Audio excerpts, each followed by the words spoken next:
still without power at this time. National correspondent Justin Michaels has been in Houston all week long. You've seen it firsthand. I can only imagine how difficult it's been for people. Justin, how are they coping at this time? Well, it is tough. We were in a gentleman's apartment just yesterday. It was 90 degrees in there, Reynolds, and that's not the hottest he's seen it. Right now, we're in Houston's first ward. This is an area of this city, this metro area of more than 7 million people. This place has no power. It hasn't since Monday morning. And as people wake up this morning, a light rain is falling. It's not as hot as it has been, even though the temperatures are going to go back up. It's amazing to think 750,000 customers are still without power. Remember, that's one power customer. There could be multiple people living there, meaning that is millions of people without power.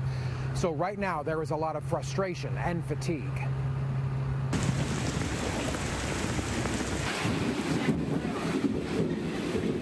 I've seen it get up to 95. It's hard to brush your teeth, taking a shower, right.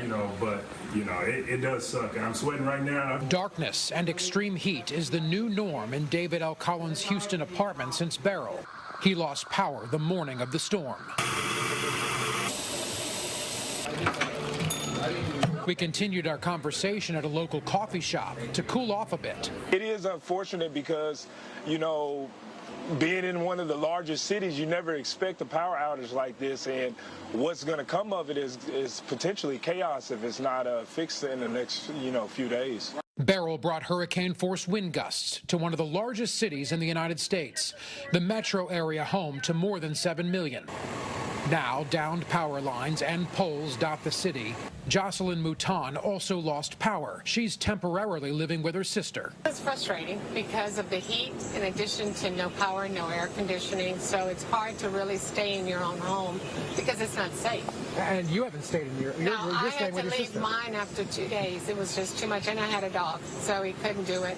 More than 2.8 million customers in East Texas were without power at one point. So it's pretty frustrating because it puts you out of your normal routine. CenterPoint Energy, Houston's largest power provider, had the most customers without power, nearly 2 million during the height of the outages. Something as simple as just power and air conditioning and, being able to live in your own house. This is the second extreme weather event in as many months in Houston. A derecho packing hurricane-force wind gusts on May 16th cut power to millions.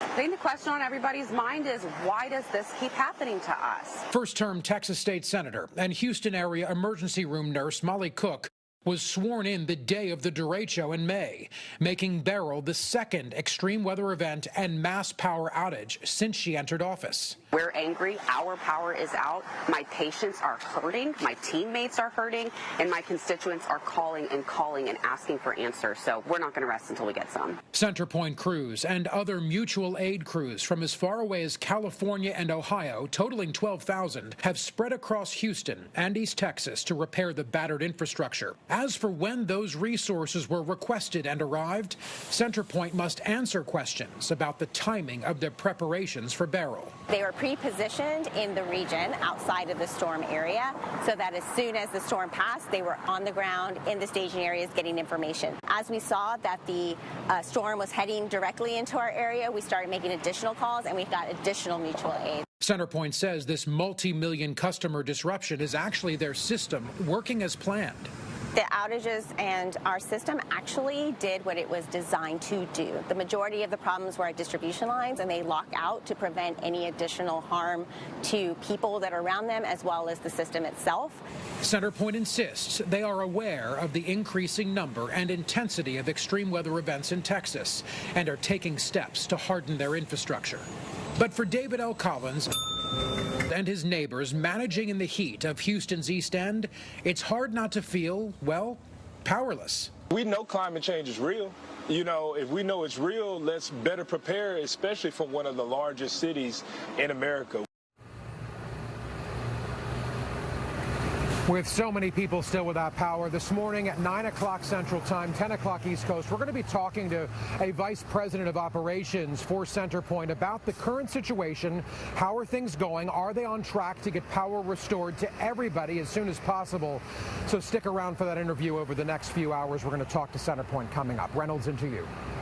Just a quick question. Not trying to editorialize here, but I probably am going to do a little bit of that. I've lost count how many of these storms you and I have covered over the years that we've been out. We go to these days before there's a setup, and it seems like in every one of those cases, Justin, I have seen, I'm sure you have too, staging areas that are set up long before you have the actual arrival of said storm. I will tell you, going all the way from South Texas, from Padre Island, up to Port Lavaca and near the Houston area, I didn't see a single staging area. Not a single one. And it's possible that I missed them. But I sure didn't see any, certainly in compared to what we've seen in years past in Florida, Louisiana, Mississippi, Alabama. It just seems a little bit different this time. Well, we did ask Centerpoint that exact question yesterday because my producer, Mike Bogat, and I had the exact same observation. We were coming in, we were looking around, usually see long lines of power crews coming in, the convoy coming through, you know, just all those people, you know, they're coming to help in pre-position. We didn't see them either. Centerpoint does insist that they were at a safe distance and ready to strike the moment they could, and it was safe to do so. So they said there was certainly a pre-positioning of resources, even if we didn't see them, and then many more coming in the days after. Reynolds, into you. Sometimes you got to ask the tough questions, and Justin, you certainly do. We really appreciate you. Great storyteller, one of America's best. National correspondent Justin Michaels. All right, Jen, let's send it over to you. Again, a lot of frustration in that part of the world. And